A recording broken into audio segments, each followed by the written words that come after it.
hello everyone, welcome back to the channel. So ఇప్పుడు ఏంటంటే basic mathematics chapter already complete అయిపోయింది. Already short పెట్టాను, మీరు చూసారనుకుంటా. సో ఇప్పుడు డైరెక్ట్ ఈ వీడియో చూస్తున్న వాళ్ళకి ఏంటంటే ముందే చెప్పాను ఆల్రెడీ ట్రిగ్నోమెట్రీలో మొత్తం ఫార్ములాస్ ఏవైతే ఉన్నాయో మొత్తం అన్నీ కూడా పీడిఎఫ్ చేసి లింక్ ఆల్రెడీ పెట్టడం జరిగింది. ఈ వీడియో డిస్క్రిప్షన్లో కూడా పీడిఎఫ్ని యాడ్ చేస్తాను, అది కూడా చూడండి. And also basic mathematics chapter కూడా ముందే కంప్లీట్ చేయండి, ఫర్దర్ చాప్టర్స్లో యూజ్ అవుతుంది, ముందే చెప్తున్నాను. సో అది కూడా ప్లేలిస్ట్ లింక్ని కింద అటాచ్ చేస్తాను డిస్క్రిప్షన్లో, చూడండి అది కూడా. సో ఇప్పుడు ట్రిగ్నోమెట్రీలోకి వస్తే సేమ్ పీడిఎఫ్, ఇదే పీడిఎఫ్ని నేను ఆల్రెడీ అటాచ్ చేశాను కూడా, మీరు చూడండి. సో ఇప్పుడు దీంట్లో ఏంటంటే అన్నీ మీరు ముందే చూస్తారని ఎక్స్పెక్ట్ చేస్తున్నాను నేను. సో ఇదేంటి మెజర్మెంట్ ఆఫ్ యాంగిల్స్, కన్వర్షన్స్ రావాలి. అండ్ ట్రిగ్నోమెట్రీ టేబుల్ అయితే టిప్స్ మీద ఉండాలి. అండ్ ఇది ఎక్కువగా ఫిజిక్స్లో యూజ్ అవుతుంది, ఇక్కడ కన్నా ఫిజిక్స్లో ఎక్కువ యూజ్ అవుతుంది. ఓకే, సో నెక్స్ట్ వచ్చేసి అలైడ్ యాంగిల్స్. 360 degrees కన్నా ఎక్కువ, అంటే మనకి జనరల్గా సైన్ ఏ ట్రిగ్నోమెట్రిక్ రేషియో అయినా సరే 90 degrees వరకు గుర్తుంటుంది. దాని తర్వాత ఏ యాంగిల్ కన్నా సరే ఈ మెథడ్ ద్వారా రేషియో కట్టగలం. నెక్స్ట్ వచ్చేసరికి ఇక్కడ నుంచి అన్ని ఫార్ములా స్టార్ట్ అవుతాయి. ఐడెంటిటీస్ అండ్ ఫార్ములాస్ మొత్తం అన్ని కూడా మెమరైజ్ అయ్యి ఉండాల్సిందే, దట్ ఈస్ మస్ట్. దీంట్లో ఒకవేళ ఇవి అవసరం లేదు, అంత మేజర్గా అవసరం లేదు అనుకుని ఏమైనా ఉన్నాయంటే ఇవన్నీ ఉండాలి, ఇవన్నీ కూడా గుర్తుండాలి. ఎస్, ఈ కండిషనల్ ఐడెంటిటీస్ అని ఉన్నాయి కదా, ఇవి అంత నీడ్ అయితే లేదు, బట్ గుర్తుంటే బెటర్. ఇవి కండిషనల్ ఐడెంటిటీస్. ఓకే, అండ్ ఇవి కూడా సింపుల్ ఐడెంటిటీస్ అని ఉన్నాయి కదా, ఇక్కడ మ్యాక్సిమం అన్నీ గుర్తుండాలి, ఇవన్నీ గుర్తుండాలి. సింపుల్ ఐడెంటిటీస్లో అయితే అన్నీ గుర్తుండాలి, ఇవి కూడా మొత్తం అన్నీ గుర్తుండాలి. జస్ట్ మీకు ఏదన్నా స్కిప్ చేసే ఛాన్స్ ఉందంటే ఓన్లీ కండిషనల్ ఐడెంటిటీస్. ఓకే, ఇవే ఐడెంటిటీస్ ఏంటంటే లేదా మీకు నాకు తెలిసి ఐపీఎల్ ఉంటాయి, మీకు ఇవే ప్రూవ్ చేయమని చెప్పి ట్రిగ్నోమెట్రీలో క్వశ్చన్స్ ఉంటాయి. సంథింగ్ లాంగ్లోనో షార్ట్లోనో ఐడియా లేదు, దాంట్లో ఉంటాయి. సేమ్ అయ్యే క్వశ్చన్ ఇప్పుడు ఏంటంటే ఎంసెట్లో అంత అవసరం రాకపోవచ్చు, కానీ అడుగుతాడు, అడిగే ఛాన్సెస్ అయితే ఉన్నాయి, అదైతే ముందే చెప్తున్నాం. ఓకే, నాకు ఇప్పుడు క్వశ్చన్స్ చూద్దాం. క్వశ్చన్స్లో ఏంటంటే ఏపీఎంసెట్ 2025 రైట్. క్వశ్చన్ ఏంటంటే if A and B are acute angles. Acute angles అంటే ఏంటి? <90 degrees. Okay, A and B రెండు కూడా <90 degrees. అండ్ కండిషన్స్ ఇచ్చాడు, 2 కండిషన్స్. ఏమేమి ఇచ్చాడు? 3 cos square A, 3 cos square A plus 2 square B is equal to 4. ఇది ఒక కండిషన్. అండ్ రెండో కండిషన్ వచ్చేసరికి 3 sin A by sin B is equal to 2 cos B by cos A. 2 conditions ఇచ్చాడు. మనల్ని అడిగిన క్వశ్చన్ ఏంటి? A plus 2B ఎంత? అంతే కదా, ఇది మనల్ని అడిగిన క్వశ్చన్. ఓకే, ఇప్పుడు ఫస్ట్ కండిషన్ ఏంటి? ఫస్ట్ కండిషన్ చూడండి. ఫస్ట్ దీన్ని ఏం చేయాలో అర్థం అవట్లేదు, అవునా కదా? ఫస్ట్ ఏంటంటే థాట్ రావట్లేదు. 3 cos square A plus 2 square B is equal to 4. దీన్ని సింప్లిఫై చేయాలన్నా ఏమీ లేదు. ఓకే, దాన్ని పక్క పెట్టండి. సెకండ్ చూడండి. సెకండ్ కండిషన్లో ఏముంది? 3 sin A by sin B is equal to 2 cos B by cos A. దీన్ని ఏం చేయొచ్చు? క్రాస్ మల్టిప్లై అయితే చేయొచ్చు కదా, సింప్లిఫై అయితే చేయొచ్చు కదా, అది చేయండి. ఫస్ట్ ఏముంది అక్కడ? క్రాస్ మల్టిప్లై చేస్తే ఏమొస్తుంది అంటే కాస్ A ఇటు తీసుకురండి, sin B అటు పంపించండి, అంతే. అంటే ఏమొస్తుంది? 3 sin A cos A, 3 sin A cos A is equal to 2 sin B cos B. ఇది వస్తుంది. ఇది చూడగానే మీకు ఏం గుర్తొస్తుంది? ఫస్ట్ sin 2A ఫార్ములా ఉంది కదా, 2 sin A cos A, ఆ ఫార్ములా మైండ్లోకి రావాలి. అది అప్లై చేస్తే కనుక ఇక్కడ ఏమొస్తుంది? sin 2B వచ్చేస్తుంది డైరెక్ట్గా. కానీ ఇక్కడ sin A cos A అయితే ఉంది, కానీ 2 లేదు. కానీ 2 లేనప్పుడు ఏం చేస్తాం? మల్టిప్లై చేసి డివైడ్ చేస్తాం. అప్పుడు ఏమొస్తుంది? 3/2 చేస్తే 2 sin A cos A అవుతుంది. 2 sin A cos A అలా రాయొచ్చు డైరెక్ట్గా. 3/2 sin 2A is equal to sin 2B కింద రాసుకోవచ్చు. ఇప్పుడు ఇది ఏమైంది? ఇది ఒక కండిషన్ వచ్చింది మనకి. ఇప్పుడు దీన్ని ఏమనుకున్నాం? ఈక్వేషన్ 1. ఇప్పుడు ఇది ఏంటంటే మనకు వచ్చిన రిలేషన్ మనకి ఎలా ఉంది? sin 2θ ఫార్మేట్లో ఉంది, అవునా కదా? sin 2θ అనే ఫార్మేట్లో ఉంది. కానీ ఇక్కడ ఎలా ఉంది ఫార్మేట్? ఫస్ట్ కండిషన్లో cos A cos B అంటే cos θ, సింపుల్గా అంటే ఒక ఫార్మేట్లో చెప్పండి cos θ ఫార్మేట్లో ఉంది. ఇప్పుడు ఏం చేద్దాం అంటే ఈ cos θని కొంచెం cos 2θ ఫార్మేట్లోకి మారుద్దాం. ఏమన్నా లింక్ వస్తుందో రాలేదా ఇప్పుడు చూద్దాం. అంటే ఇప్పుడు ఏముంది అక్కడ? 3 cos square A. అన్నీ కూడా మీ ట్రిగ్నోమెట్రీలో మీరు చేయాల్సింది ఏంటంటే మొత్తం అన్నీ కూడా సేమ్ ఫార్మాట్లోకి తీసుకురావాలి.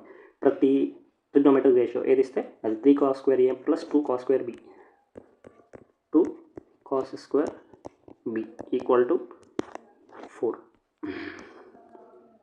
నెక్స్ట్ ఏం చేయొచ్చు? మీకు ఒక ఐడెంటిటీ ఉండదు, ఏంటది? cos 2θ equal to 2 cos square θ minus 1. cos square θ ప్లస్లో ఏం రాయొచ్చు?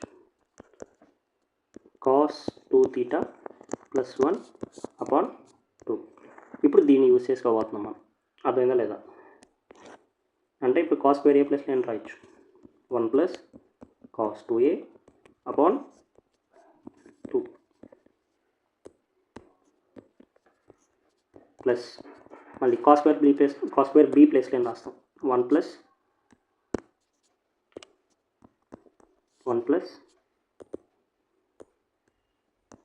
Cos 2b upon 2.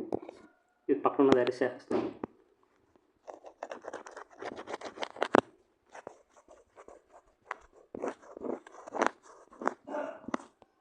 ఇప్పుడు ఇక్కడ ఏమొస్తుంది ఈజ్ ఈక్వల్ టు అంతే కదా. ఓకే, ఇప్పుడు దీన్ని సింప్లిఫై చేయండి. మళ్ళీ దీన్ని సింప్లిఫై చేస్తే ఏమొస్తుంది 3 ప్లస్ 3 కాస్ 2a అంతేనా కదా. 3 కాస్ 2a. ఈ ఫింగర్ యాక్చువల్గా ఇది సింప్లిఫికేషన్ అంతా మీరు చేసుకోవాలి. ముందు ఫాస్ట్గా రాస్తాను మంచిగా ఉండదు సార్. ఇది వస్తుంది 2 ప్లస్ 2 కాస్ 2b అంతేనా కదా upon 2 is equal to 4. LCM 2 ఉంది కదా. 2 ఏంటంటే అవతలకు పంపించేద్దాం. ఏం చేద్దాం, అవతలకు పంపించేద్దాం. అవతలకు పంపించాలంటే నేను ఇంకో స్టెప్ ఏం రాయట్లేదు, డైరెక్ట్గా రబ్ చేసేస్తాను. చూడండి సార్.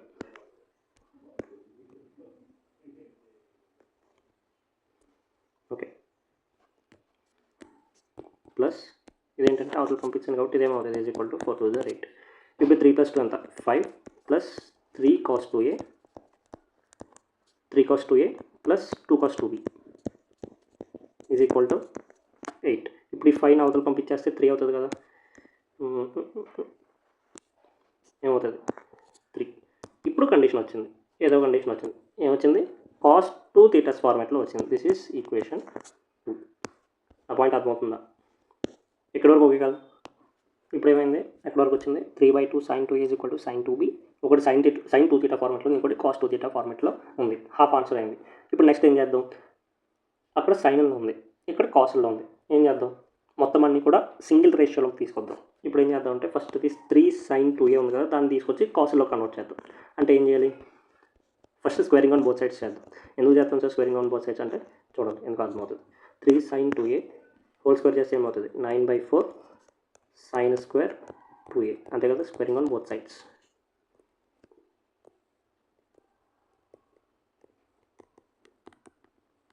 SOBS అంటే ఏంటి, squaring on both sides. So 9/4 sin square 2a equal to it side sin 2b ఉంటుంది కాబట్టి sin స్క్వేర్ 2b.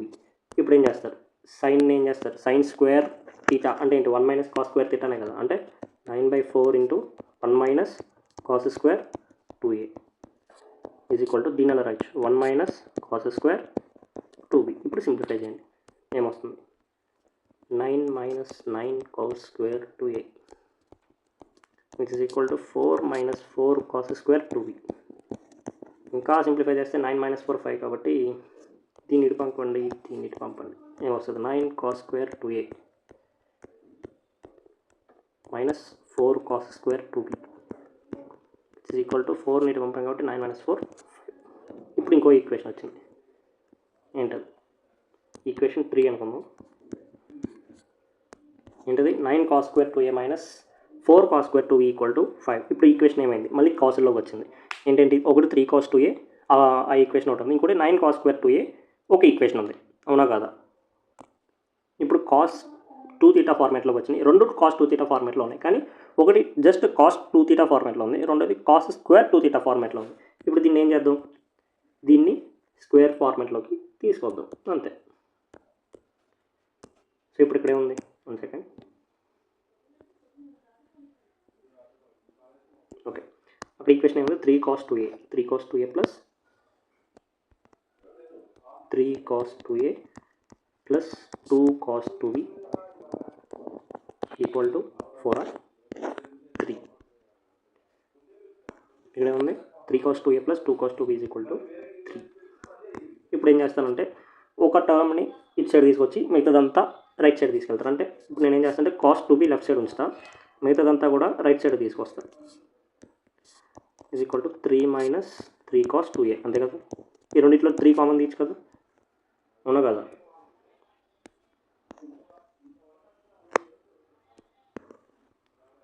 సో ఇప్పుడు ఇది కామన్ తీస్తే ఏమొస్తుంది 3 into 1 minus cos 2a. Next so ఇప్పుడు కాస్ 2b ఏమవుతుంది, cos 2b equal to 3/2 into 1 minus cos 2a. ఇక్కడ దాకా ఓకే కదా. ఇప్పుడు స్క్వేరింగ్ ఆన్ బోత్ సైడ్స్ చేయండి. Squaring on both sides. ఇప్పుడు ఏమొస్తుంది, cos square 2b is equal to 9/4 into 1 minus cos 2a whole square. అంతేనా కదా. స్క్వేరింగ్ ఆన్ బోత్ సైడ్స్ చేస్తే ఇలా వస్తుంది. ఇప్పుడు సింప్లిఫై చేయండి, దీన్ని ఎక్స్పాండ్ చేసేయండి. హోల్ స్క్వేర్ కదా, 4 ఇచ్చాడు తీసుకొచ్చేస్తే 4 cos square 2b it is equal to 9 into దీన్ని ఎక్స్పాండ్ చేస్తే అంటే a square plus b square minus 2ab. ab అంటే కాస్ 2a. అర్థమైందా లేదా. ఇప్పుడు 9ని మల్టిప్లై చేసాను లోపలికి. 9ని మల్టిప్లై చేస్తే 4 cos square 2b is equal to 9 plus 9 cos square 2a minus 18 cos 2a. ఇక్కడ దాకా ఓకే కదా. ఇప్పుడు ఏం చేస్తారంటే ఈ రెండు స్క్వేర్ టర్మ్స్ కదా, ఒక సైడ్ తీసుకురండి. ఏమొస్తుంది, 2a ఫస్ట్ ఉంది కదా, 2a first వచ్చేలాగంటే 9 cos square 2a దీన్ని ఇటు సైడ్ తీసుకెళ్ళండి. Cos square 2a minus 4 cos square 2b మిగతాదంతా ఒక సైడ్ తీసుకురొస్తే ఏమవుతుంది, 18 కాస్ 2a. మీరు పెన్ పెడితే అర్థమవుతుంది, నేను ఏం రాస్తున్నాను. ఇప్పుడు ఓకే కదా. ఇంకోటి మీరు అబ్జర్వ్ చేస్తే 9 cos square 2a minus 4 cos square 2b అంటే ఇక్కడే వచ్చింది just from equation 3. That is value ఎంత, 5. అంటే నేను దీని అంతటి ప్లేస్లో ఏం రాయొచ్చు, 5 రాయచ్చా రాయకూడదా, ఏం రాయొచ్చు 5. ఇప్పుడు 9 ఇటు తీసుకొస్తే 14 అవుతుంది కదా. 14 ఈక్వల్ టు 18 కాస్ 2a. ఇప్పుడు కాస్ 2a వాల్యూ ఎంత అవుతుంది, కాస్ 2a వాల్యూ ఎంత అంటే దిస్ ఇస్ 2 7 14 2 9 18 అంటే 7/9. This is cos 2a value. ఇప్పుడు ఇంకోటి ఏంటంటే మనం అడిగిన క్వశ్చన్ ఏంటి, ఫస్ట్ ఆఫ్ ఆల్ అది చూడండి ఒకసారి. మనం అడిగిన క్వశ్చన్ ఏంటంటే a ప్లస్ 2b ఎంత అని. a ప్లస్ 2b వాల్యూ మనం డైరెక్ట్గా ఫైండ్ అవుట్ చేయడం కష్టం. కాకపోతే మనం దీన్ని ఏం చేద్దామంటే కాస్ ఆఫ్ ఎంత, కాస్ అప్లై చేద్దాం దీనికి. కొసైన్ ఆఫ్ ద యాంగిల్ అంటే cos of a plus 2b. Cos of a plus 2b formula ఏంటి, ఈ cos of a plus 2b అంటే మీరు ఒకటి అబ్జర్వ్ చేస్తే ఓకే చెప్తాను చూడండి. Cos of a plus 2b అంటే cos of a plus b. Formula ఏంటి, కాస్ a కాస్ b అంటే cos a into cos 2b minus sine a sine b. Sine a b అంటే 2b అంటే sign 2b. ఇక్కడ మీరు కరెక్ట్గా observe చేస్తే నాకు కాస్ 2a వాల్యూ తెలుసు కానీ కాస్ a వాల్యూ తెలియదు. కానీ ఫైండ్ అవుట్ చేయొచ్చు, cos a value find out చేయొచ్చు. ఎలాగా, కాస్ 2a వాల్యూ ఏంటి అంటే for identity 2 cos square a minus 1 అవునా కదా. ఇలా మనం ఫైండ్ అవుట్ చేయొచ్చు. కానీ ఇంకోటి అబ్జర్వ్ చేస్తే కాస్ స్క్వేర్ a అని ఉంది ఇక్కడ. అంటే మన కాస్ a టర్మ్ అనేది రూట్లో వస్తుంది. మనకి ఏదైనా సింప్లిఫికేషన్లో టర్మ్స్ రూట్లో వస్తే అవి కొంచెం కాంప్లికేట్ అయ్యే ఛాన్సెస్ ఉంటాయి. కాబట్టి కాస్ a అనేది ఒకటి రూట్లో రావడం వల్ల సైన్ a కూడా రూట్లో వస్తుంది, సైన్ 2b కూడా రూట్లో వస్తుంది. కాబట్టి దాన్ని అవాయిడ్ చేయడం కోసం మనం ఇక్కడ చేయబోయే స్టెప్ ఏంటంటే, తీసుకోబోయే స్టెప్ చెప్తాను చూడండి. ఇప్పుడు నేను ఏం చేస్తానంటే a ప్లస్ 2b కదా, దాన్ని 2తో మల్టిప్లై చేస్తాను. ఏమవుతుంది, 2a ప్లస్ 4b అవుతుంది అవునా కదా. దీనికి కాస్ అప్లై చేస్తాను, లాస్ట్లో సంథింగ్ ఒక ఆన్సర్ వస్తుంది కదా. ఇప్పుడు cos of 2a plus 4b దీన్ని ఎక్స్పాండ్ చేస్తా. Cos 2a cos 4b minus sine 2a sine 4b దాని వాల్యూస్ ఫైండ్ అవుట్ చేసి నేను అప్లై చేసి లాస్ట్లో ఆన్సర్ తీసుకొస్తాను. సంథింగ్ ఒక వాల్యూ వస్తుంది లాస్ట్లో. దాన్ని ఏం చేస్తాను నేను, 2a plus 4b equal to cos inverse of అని చెప్పి రాస్తా. ఈ సంథింగ్ ఒక యాంగిల్తో పోయి నాకు ఫైనల్గా ఒక యాంగిల్ వస్తుంది ఇక్కడ, π/2 π/3 π/4 ఏదో ఒక యాంగిల్ వస్తుంది నాకు, సంథింగ్ ఒక యాంగిల్ వస్తుంది. ఇప్పుడు నేను ఏం చేయొచ్చు, దీని నుంచి 2 కామన్ తీసి a ప్లస్ 2b అని రాసి వచ్చే యాంగిల్కి బై 2 చేస్తే నాకు కావాల్సిన ఆన్సర్ వస్తుందా రాదా, ఈజీగా వస్తుందా లేదా. కాబట్టి ఈ ప్రొసీజర్ ఫాలో అవుతుంది. అర్థమైందా లేదా. ఇలా ఫాలో అయ్యామనుకోండి, ఇలా ఫాలో అవ్వడానికి రీజన్ ఏంటంటే చెప్తాను చూడండి. నేను దేనికి రాయమన్నా, కాస్ ఆఫ్ 2a ప్లస్ 4bకి రాయమన్నా. ఇలా తీసుకోవడం వల్ల అడ్వాంటేజ్ ఏంటంటే చూడండి, ఇప్పుడు ఇది cos 2a cos 4b minus ఇక్కడ ఫార్ములా రాస్తున్నాను నేను, cos of a plus b. ఒక ఫార్ములా యూస్ చేసి డైరెక్ట్గా స్టెప్ రాస్తున్నాను నేను. ఏ ఫార్ములా అర్థమైంది కదా, సైన్ 2a సైన్ 4b. ఇక్కడ మీరు కరెక్ట్గా అబ్జర్వ్ చేస్తే ఇక్కడ నాకు కాస్ 2a వాల్యూ తెలుసు కానీ కాస్ 4b వాల్యూ తెలియదు. ఇప్పుడు నాకు కాస్ 2a వాల్యూ తెలుసు. ఇక్కడ మీ ఇంకోటి ఇక్కడ ఒక ఫార్ములా, అక్కడ మనకి ఒక ఈక్వేషన్ వచ్చింది చూసారు, ఇది ఈక్వేషన్ 2. ఈ ఈక్వేషన్ 2లో నాకు వచ్చిన కాస్ 2a వాల్యూ పెడితే నాకు కాస్ 2b వాల్యూ వస్తుందా రాదా, మీరే చెప్పండి వస్తుందా రాదా? కాస్ 2a వాల్యూ ఎంత? 7/9. 7/9 ఇందులో సబ్స్టిట్యూట్ చేస్తే నాకు కాస్ 2b వాల్యూ ఎంత వస్తుందంటే మీరు సింప్లిఫికేషన్ చేయండి. కాస్ 2b వాల్యూ ఎంత వస్తుందంటే నేను డైరెక్ట్గా రాస్తున్నాను. That is 1/3. మీరు సింప్లిఫై చేయండి.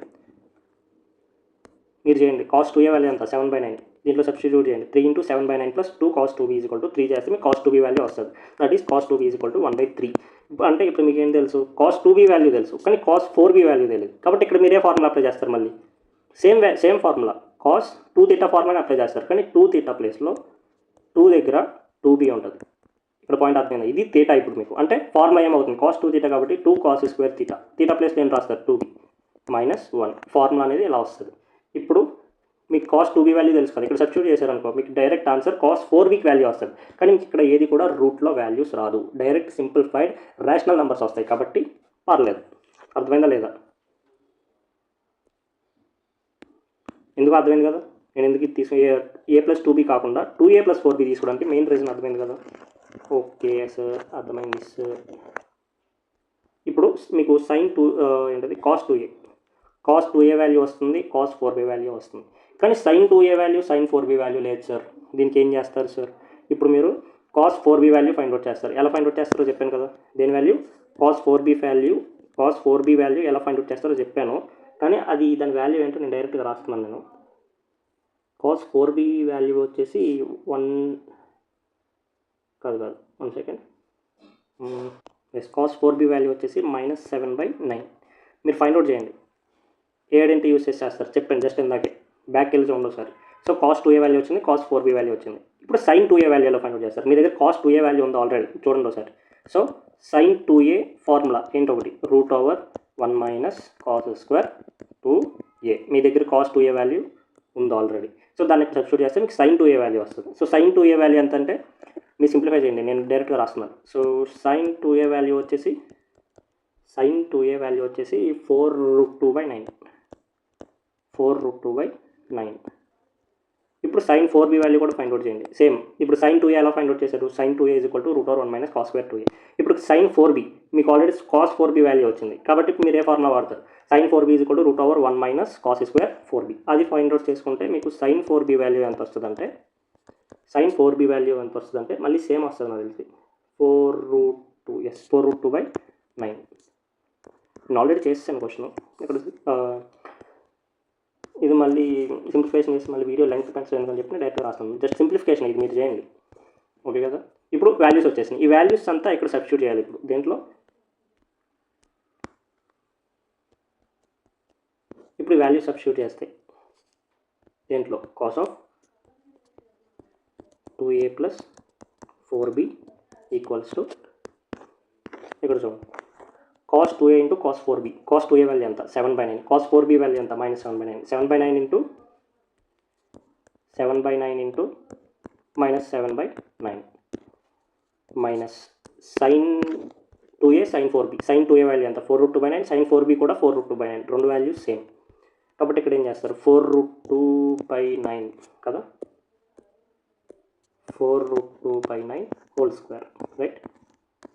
ఇప్పుడు దీన్ని సింప్లిఫై చేస్తే దిస్ ఈజ్ -49/81. ఇదంతా వస్తుంది 4² 16, 16 2 32 రైట్. 32/81 -49 - 32 that is -81. ఎల్సిఎం వచ్చేసి మళ్ళీ 81. సో మీకు వాల్యూ ఎంత వచ్చింది? -1. సో మీకు ఇక్కడ కరెక్ట్గా అబ్జర్వ్ చేస్తే కాస్ ఆఫ్ 2a + 4b = -1. ఇప్పుడు 2a + 4b = cos inverse of -1. కాస్లో -1 ఎప్పుడు వస్తుంది? కాస్ పై దగ్గర వస్తుంది. కాబట్టి దీని వాల్యూ నేను రైట్ డైరెక్ట్గా పై. ఈ రెండింటిలో 2ని కామన్ తీస్తే a + 2b. ఆ 2ని రైట్ సైడ్కి సెండ్ చేస్తే π/2. π/2 అంటే ఏంటి? 90 డిగ్రీస్. సో ఇప్పుడు నేను π/2 90 డిగ్రీస్ ఎలా రాసానంటే ఫస్ట్ స్లైడ్ యూస్ చేసుకొని రాసాను. రాని వాళ్ళకి వచ్చిన వాళ్ళు అయితే డైరెక్ట్ ఇప్పుడు నేను రాసినట్టే డైరెక్ట్గా రాస్తారు. సో ఇప్పుడు ఫైనల్ ఆన్సర్ వచ్చేసి ఏమైంది? That is 90 degrees. Okay. So ఇది వచ్చేసి సింప్లిఫికేషన్ బాగా ఎక్కువ. సింప్లిఫికేషన్ ఎక్కువ అవడం వల్ల జస్ట్ సొల్యూషన్ అనేది పెద్దగా కనిపిస్తుంది, కానీ దీంట్లో ఉన్న లాజిక్ అర్థమైతే this is very very simple question right. Just ప్రాసెస్ని క్యాచ్ చేయండి, ఎలా చేయాలనే ప్రాసెస్ని క్యాచ్ చేయండి, సింప్లిఫికేషన్ టిప్స్ని క్యాచ్ చేయండి. అర్థమైందా లేదా? మిగతా ప్రాసెస్ అంతా చూడొద్దు, ఎంత సైజ్ ఉంది, ఎంత పెద్ద ఉంది, టైం సరిపోతుంది, అవన్నీ వద్దు. మీకు ఒకవేళ సింప్లిఫికేషన్ టిప్స్ అనేవి ఫింగర్ టిప్స్ మీద ఉంటాయి కనుక మొత్తం అన్నీ కూడా ఫాస్ట్ క్యాలిక్యులేషన్ అవుతుంది. నేను ఎక్స్ప్లెయిన్ చేశాను కాబట్టి నేను సేపు పట్టింది, అది మీరు చేయాలంటే ఫాస్ట్ అయిపోద్ది జనరల్గా. అర్థమైందా లేదా? ఈ క్వశ్చన్ నేను నాన్ నేను చేసినప్పుడు జస్ట్ ఒక 2 to 3 minutes మ్యాక్సిమం అది జస్ట్ మ్యాక్సిమం 2 minutes కన్నా ఎక్కువ పట్టదు, చాలా ఫాస్ట్ అవుతుంది.